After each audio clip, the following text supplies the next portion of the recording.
Mumbai నటికి YCP నేతల వేధింపులపై ABN Andhra Jyothi కథనాలతో ప్రకంపనలు మొదలయ్యాయి. జిత్వానీ వేదనను ఏబీఎన్ ఆంధ్రజ్యోతి వెలుగులోకి తీసుకొచ్చింది. 4 రోజులుగా వరుస కథనాలను ఏబీఎన్ ఆంధ్రజ్యోతి ప్రసారం చేసింది. ఏబీఎన్ కథనాలు పోలీస్ శాఖలో కలకలం రేపాయి. ఉన్నత స్థాయి దర్యాప్తునకు ప్రభుత్వం ఆదేశించింది. విజయవాడ ఏసీపీ స్రవంతి రెడ్డిని విచారణ అధికారిగా డీజీపీ ద్వారకా తిరుమలరావు నియమించారు. జిత్వానీ నుంచి ఆన్లైన్లో ఫిర్యాదును పోలీసులు తీసుకోనున్నారు. రాత్రికి ఈమెయిల్లో జిత్వానీ ఫిర్యాదు చేసే అవకాశం ఉండడంతో కంప్లైంట్ కాపీని లీగల్ టీం తయారు చేసింది. ఏపీ పోలీసులపై ముంబై పోలీసులకు జిత్వానీ ఫిర్యాదు చేసింది. ఏపీలో పోలీసులు తనను కుటుంబాన్ని ఎలా టార్చర్ చేశారో ఫిర్యాదులో వివరించింది జిత్వానీ.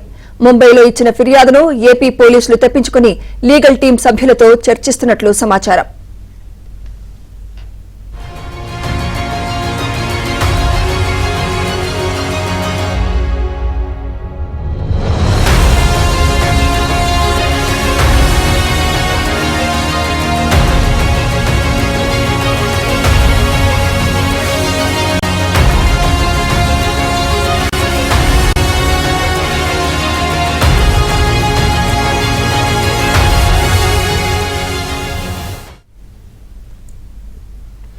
ముంబై నటికి వైసీపీ నేతల వేధింపులపై ఏబీఎన్ ఆంధ్రజ్యోతి కథనాలతో ప్రకంపనలు మొదలయ్యాయి. జిత్వానీ వేదనను ఏబీఎన్ ఆంధ్రజ్యోతి వెలుగులోకి తీసుకువచ్చింది. 4 రోజులుగా వరుస కథనాలను ఏబీఎన్ ఆంధ్రజ్యోతి ప్రసారం చేసింది. ఏబీఎన్ కథనాలు పోలీస్ శాఖలో కలకలం రేపాయి. ఉన్నత స్థాయి దర్యాప్తునకు ప్రభుత్వం ఆదేశించింది. విజయవాడ ఏసీపీ స్రవంతి రెడ్డిని విచారణాధికారిగా డీజీపీ ద్వారకా తిరుమలరావు నియమించారు. జిత్వానీ నుంచి ఆన్లైన్లో ఫిర్యాదును పోలీసులు తీసుకోనున్నారు. రాత్రికి ఈమెయిల్లో జిత్వానీ ఫిర్యాదు చేసే అవకాశం ఉండడంతో కంప్లైంట్ కాపీని లీగల్ టీం తయారు చేసింది. ఏపీ పోలీసులపై ముంబై పోలీసులకు జిత్వానీ ఫిర్యాదు చేసింది. ఏపీలో పోలీసులు తనను కుటుంబాన్ని ఎలా టార్చర్ చేశారో ఫిర్యాదులో వివరించింది జిత్వానీ. ముంబైలో ఇచ్చిన ఫిర్యాదును ఏపీ పోలీసులు తప్పించుకుని లీగల్ టీం సభ్యులతో చర్చిస్తున్నట్లు సమాచారం.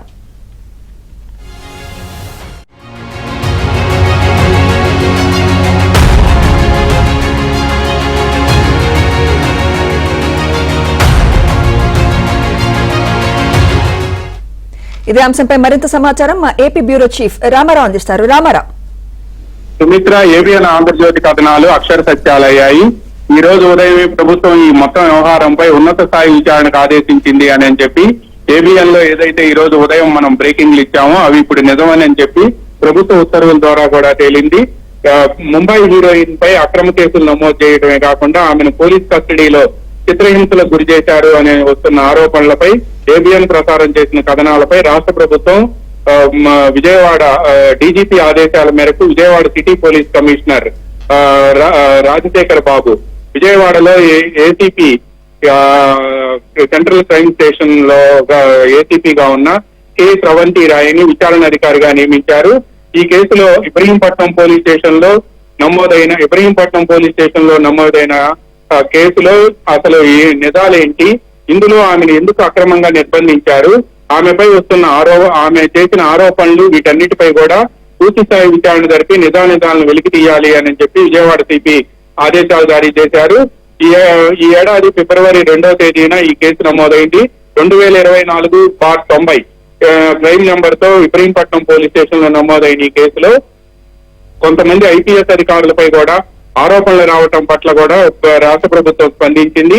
ఈ ఐపీఎస్ అధికారులపై వస్తున్న ఆరోపణలపై కూడా విచారణ జరపాలి అని చెప్పి కూడా నిర్ణయించింది. ఐపీఎస్ అధికారులు ముంబై హీరోయిన్, బాలీవుడ్ హీరోయిన్ ని కాదంబరి జిత్వానీని వేధించారు అని చెప్పి మీడియాలో వస్తున్న కథనాలపై కూడా పూర్తి స్థాయి విచారణ జరుపుతాము అని చెప్పి కూడా ప్రభుత్వం నిర్ణయించింది. మీడియాలో వస్తున్న కథనాలతో పాటు ప్రభుత్వానికి ఉన్న ప్రాథమిక సమాచారం ఆధారంగా పూర్తి స్థాయి చర్యలు తీసుకోవాలని, దీనిపై పూర్తి స్థాయి దర్యాప్తు జరపాలి అని కూడా ప్రభుత్వం నిర్ణయానికి వచ్చింది అని చెప్పి కొద్దిసేపటి క్రితం విజయవాడ సిపి రాజశేఖర్ బాబు జారీ చేసిన మెమోలో పేర్కొన్నారు. ఇందుకోసం విజయవాడ సిసిఎస్ ఏసీపీ శ్రీమతి స్రవంతి రాయిని విచారణాధికారిగా నియమించారు. ఈ మొత్తం వ్యవహారంలో ఆమె పూర్తి స్థాయి దర్యాప్తు జరపడమే కాకుండా ఇందులో ఎవరి పాత్ర ఏంటి, అసలు ఈ కేసు ఎందుకు నమోదు చేశారు, ఇందులో ముంబై హీరోయిన్ ఎటువంటి విచారణ లేకుండా ప్రాథమిక సాక్ష్యాధారాలను కూడా పరిశీలించకుండా ఆమె స్టేట్మెంట్ కూడా రికార్డు చేయకుండా విజయవాడకు ఉన్న ఫలాన్ని ఎందుకు తీసుకురావాల్సి వచ్చింది, ఆమెతో పాటు ఆమె తల్లిదండ్రులను కూడా తీసుకురావడంతో పాటు దుబాయ్ లో 14 సంవత్సరాల క్రితం నుంచి స్థిరపడిన ఆమె సోదరుల్ని కూడా ఈ కేసులో ఇన్వాల్వ్ చేయడంపై కూడా పూర్తి స్థాయి విచారణ జరపాలి అని చెప్పి కూడా స్రవంతిని రాష్ట్ర ప్రభుత్వం ఆదేశించింది. వీలైనంత తొందరగా తమకు నివేదిక ఇవ్వాలి అని కూడా ప్రభుత్వం ఆదేశాలు జారీ చేసింది. Sumitra. Right, thank you Ramarao.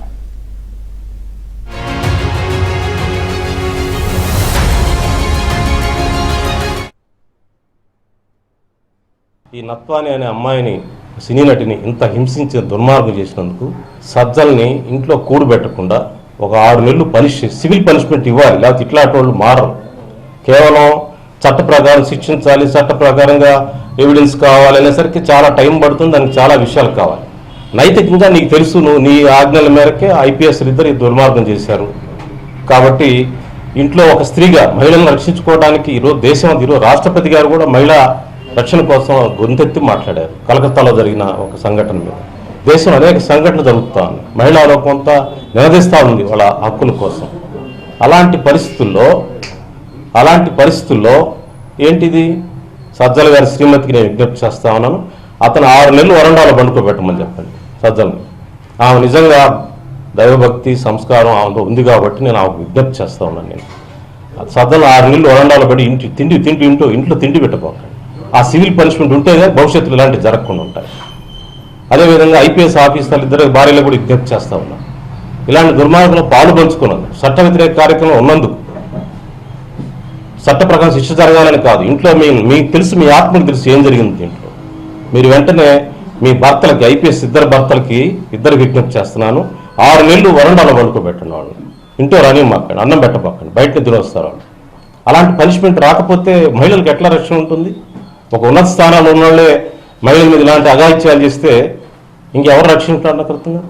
Andhra Pradesh అంటే ఇంత భయపెట్టాలనా? ఇలాంటి దుర్మార్గం జరుగుతాయి ఆంధ్రప్రదేశ్లో. గత 5 ఏళ్ళు ఇంకెన్ని జరిగాయో, సజ్జల నాయకులతో ఎన్ని ఘోరాలు నేరాలు జరిగాయో ఒక్కొక్కటి బయటకు వస్తాయి త్వరలో. ముంబై నటి జిత్వాని వేధింపుల వ్యవహారంపై విజయవాడ సిపి రాజశేఖర్ బాబు స్పందించారు. ఈ కేసులో ఎవరి పాత్ర ఎంత ఉందనే దానిపై 4 రోజుల్లో నిగ్గు తేలుస్తామని తెలిపారు. పోలీస్ అధికారుల పాత్ర ఎంతవరకు ఉందనే వివరాలను త్వరలో వెల్లడిస్తాము అంటున్న విజయవాడ పోలీస్ కమిషనర్ రాజశేఖర్ బాబుతో మా ప్రతినిధి Prasad face to face. Mumbai నటి జిత్వాని కేసుకు సంబంధించి రాష్ట్ర వ్యాప్తంగా సంచలనం కలిగిస్తుంది. ఈ కేసులో ప్రధానంగా ఐపీఎస్ అధికారుల పాత్ర ఉందన్న ప్రచారంపై కూడా పోలీసు వర్గాలు కూడా తీవ్ర చర్చ నడుస్తుంది. అయితే దీనికి సంబంధించిన ముఖ్యమంత్రి చంద్రబాబు కూడా స్వయంగా స్పందించడం, ఇటువంటి దారుణాలు చేసిన పాత్రదారులు, సొత్తుదారులపై చర్యలు తీసుకుంటామని కూడా చెప్పిన నేపథ్యంలో విజయవాడ పోలీస్ కమిషనరేట్లో అసలు ఏం జరుగుతుంది, అదేవిధంగా విజయవాడ పోలీస్ కమిషనర్ రాజశేఖర్ బాబు కూడా మనతో ఉన్నారు. మొత్తం ఈ కేసుకు సంబంధించి కావచ్చు, అసలు జరుగుతున్న ప్రచారానికి సంబంధించి కావచ్చు, ఆయన మరిన్ని వివరాలు తెలుసుకుందాం. సార్ నమస్తే. సార్ ఎలా చూస్తున్నారు 3 రోజుల నుంచి ఐపీఎస్ అధికారుల మీద ముంబై నటికి సంబంధించి మన దగ్గర ఉన్న సమాచారం? అంటే ఒక కేసు ఇబ్రహీంపట్నం పోలీస్ స్టేషన్ పరిధిలో ఫిబ్రవరి నెలలో ఒక కేసు రిజిస్టర్ అయిందండి. ఆ రిజిస్టర్ చేసిన కేసులో వీరు ముంబై నటి జిత్వాని గారు కావచ్చు, వాళ్ళ ఫాదర్, మదర్ వీళ్ళని అరెస్ట్ చేయడం జరిగింది. అయితే ఇందులో నిన్న వారు మీడియా పరంగా వచ్చి ఈ విధంగా ఇదంతా తప్పుడు కేసు, నన్ను టార్చర్ పెట్టారు అని వారు చెప్పడం జరిగింది. సో ఈ అలిగేషన్స్ అనేది చాలా సీరియస్ అలిగేషన్స్. అదేవిధంగా కొందరు ఐపీఎస్ ఆఫీసర్స్ మీద కూడా కొన్ని పత్రికల్లో కథనాలు వస్తున్నాయి. కాబట్టి ఇవన్నీ కూడా క్షుణ్ణంగా విచారించాల్సిన అవసరం ఉంది. అందులో భాగంగానే ఈరోజు మార్నింగ్ డీజీపీ గారితో చర్చించడం జరిగింది. ఇమ్మీడియట్గా వారు ఒక ఎంక్వైరీ ఆఫీసర్ నియమించి దీంట్లో ఎంక్వైరీ నిజాలు వెలికి తీయాలని చెప్పేసి వారు ఆదేశించిన మేరకు ఈరోజు డాక్టర్ స్రవంతి రాయ్, ఏసీపీ క్రైమ్స్, ఆమెని ఈరోజు విచారణాధికారిగా నియమించడం జరిగింది. త్వరలోనే నెక్స్ట్ 3-4 డేస్లో అసలు ఏం జరిగింది, దీని మీద కూలంకషంగా ఏం జరిగింది అనేది వారు ఒక ఎంక్వైరీ రిపోర్ట్ ఇస్తారు. ఈ రిపోర్ట్ ఇచ్చిన తర్వాత తదనంతర చర్యలు ఉంటాయి. అంటే చీటింగ్ కేసు శాఖాపరంగా చూసుకుంటే ఓ చీటింగ్ కేసుకు సంబంధించి ఎవరైతే చీట్ చేస్తారో ఆ వ్యక్తి మీద కేసు పెట్టి రిమాండ్ పంపించడం అనేది పోలీసుల విధి. కానీ మొత్తం కుటుంబం మొత్తాన్ని తీసుకొచ్చి ఈరోజు రిమాండ్ విధించిన వ్యవహారంపై చాలా అనుమానాలు రేకెత్తున్నాయి. అంటే మీరు ప్రాథమికంగా ఈ కేసుకు సంబంధించి ఈ ప్రచారం జరుగుతున్న నేపథ్యంలో ఏం చెప్తారు ప్రజలకు? అదే అండి, ఇవన్నీ ఈ ఇష్యూస్ మీరు ఏదైతే చెప్తున్నారో ఇవన్నీ కూడా ఆరోపణలు. ఈ ఆరోపణలన్నీ కూడా మనం క్షుణ్ణంగా చూడాల్సిన అవసరం ఉంది.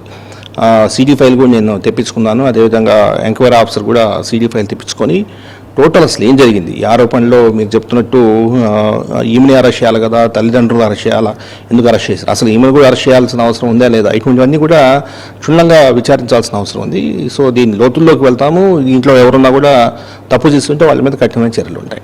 ఇప్పుడు ప్రధానంగా ఈ కేసులో కుక్కల విద్యాసాగర్ చుట్టూ కేసు నడుస్తుంది. అసలు సో ఆ అమ్మాయిని ఇబ్బంది పెట్టడం కానీ, పోలీసుని అందులో పాత్రదారులుగా చేర్చడం కానీ, ఈ కుక్కల విద్యాసాగర్కి సంబంధించి సమాచారం చెప్పించుకున్నారు. ఎంత మేరకు ఆ అమ్మాయిని మోసం చేయడం కానీ, డబ్బులు లావాదేవీలు కానీ ఎంతవరకు ఉన్నాయి అనుకుంటున్నారు?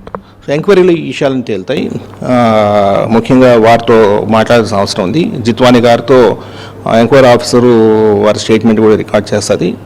రికార్డ్ చేసిన తర్వాత వారు ఇచ్చే స్టేట్మెంట్ బట్టి విచారణ ఉంటుంది. సో ఆ విచారణలో అన్ని అంశాలు, సాంకేతిక అంశాలు కావచ్చు, లేదంటే మీరు చెప్పినట్టు ఎవరైతే కంప్లైనెంట్ ఎవరైతే ఉన్నారో విద్యాసాగర్ గారు ఉన్నారో వారి వైపు నుంచి విషయాలు కావచ్చు, అన్నీ కూడా చాలా లోతుల్లోకి వెళ్ళి క్షుణ్ణంగా పరిశీలిస్తామండి. సార్ ఫైన్గా అంటే ఇప్పుడు ఒక టీం కూడా ముంబై వెళ్తుంది మన వైపు నుంచి. డీజీ సార్ చెప్తా దీనికి సంబంధించి టీం విచారణ అధికారిగా వేశారు. టీం కూడా పంపించి మొత్తం ఆ దగ్గర నుంచి సమాచారం సేకరించి తద్వారా విచారణకు సంబంధించి దర్యాప్తు వేగవంతం చేసే విధంగా పోలీసులు అడుగు స్టెప్ వేస్తున్నారని కూడా ప్రచారం జరుగుతుంది. అంటే వారితో మాట్లాడాల్సిన అవసరం ఉంది. Enquiry officer will speak to her in a short while. So వారితో మాట్లాడిన తర్వాత వారు వస్తారా లేదంటే పోలీస్ టీం వెళ్ళాలనేది వారు రెస్పాన్స్ని బట్టి ఆధారపడి ఉంటుంది. If she is coming here she will be examine here only, or otherwise police team will go. సరే, ఈ మొత్తం పోలీస్ శాఖ అండి, మీ సీనియర్ ఆఫీసరు ఈ ప్రస్తుతం అవుతున్న ప్రచారం పోలీస్ శాఖ ఒక మచ్చ తెచ్చే విధంగా ఉంది. ఈ నేపథ్యంలో ఇటువంటి వాటికి సంబంధించి పెళ్లికి కానీ మీరు కానీ ఇటువంటి విచారణ తర్వాత మొత్తం ఎప్పుడు వెలుగులోకి వచ్చి వస్తుంది? విచారణ ఎంత ప్రాసెస్ పెట్టావు? ఒక 3-4 డేస్లో విల్ ఫైనలైజ్ అండి. అంటే వీ కెన్ గివ్, అంటే మా వైపు నుంచి తప్పు ఉంది అనేది తేలుతుంది. తేలిన తర్వాత తదుపరి చర్యల నిమిత్తం తర్వాత ఉంటాయి. సో పోలీస్ వైపు నుంచి ఏదైనా తప్పు ఉందనేది ఒక 3-4 డేస్లో ఆమెను రిపోర్ట్ ఇవ్వమని చెప్పడం జరిగింది. So she on the job already. She started just now, have issued a memo also. So దాని మేరకు ఆమె ఎంక్వైరీ ఇమీడియట్గా స్టార్ట్ చేయడం జరుగుతుంది. సార్ ఇప్పుడు ఎఫ్ఐఆర్కి సంబంధించి ఆల్రెడీ ఆన్లైన్ కేసులో పెడతామని చెప్తున్నారు. ఫిర్యాదు గతంలో మీరు చెప్పారు నేరుగా మాకు కంప్లైంట్ ఇస్తే మేమే దర్యాప్తు చేస్తాం, విచారిస్తాం, మాకు కంప్లైంట్ రాలేదు. ఇప్పుడు ఆన్లైన్ నిన్న కూడా మీడియాతో మాట్లాడారు. ఈరోజు మీకున్న ఆమె వైపు నుంచి ఏమైనా సమాచారం ఉందా? ఫిర్యాదు కావచ్చు, దర్యాప్తు కావచ్చు. అంటే పోలీస్కి ఇంతవరకు ఆమె ఇప్పుడు ఈ లాస్ట్ 4-5 డేస్లో ఏం ఫిర్యాదు ఇవ్వలేదు. అందుకే ఇవన్నీ కూడా, ఈ విషయాలన్నీ కూడా ఆమెను ఒకసారి ఎంక్వైరీ చేసిన తర్వాత అన్ని విషయాలు బయటకు వస్తాయి. సో దాని మీద ప్రిలిమినరీ ఎంక్వైరీ చేసుకునేసి ముందుకెళ్తాం. మొత్తం మీద ఇది ప్రస్తుతం 4 రోజులుగా జరుగుతున్న అంశాలకు సంబంధించి పోలీసులు ఈ రోజు నుంచి కూడా ఈ కేసులో పూర్తిగా లోతుగా వెళ్ళి మొత్తం దర్యాప్తు పూర్తి చేసి వివరాలు వెల్లడిస్తామని, అప్పటి వరకు కూడా పుకార్లు కూడా నమ్మవద్దని కూడా సిపి చెప్తున్నారు. Video నాగరాజ్తో Varaprasad, AB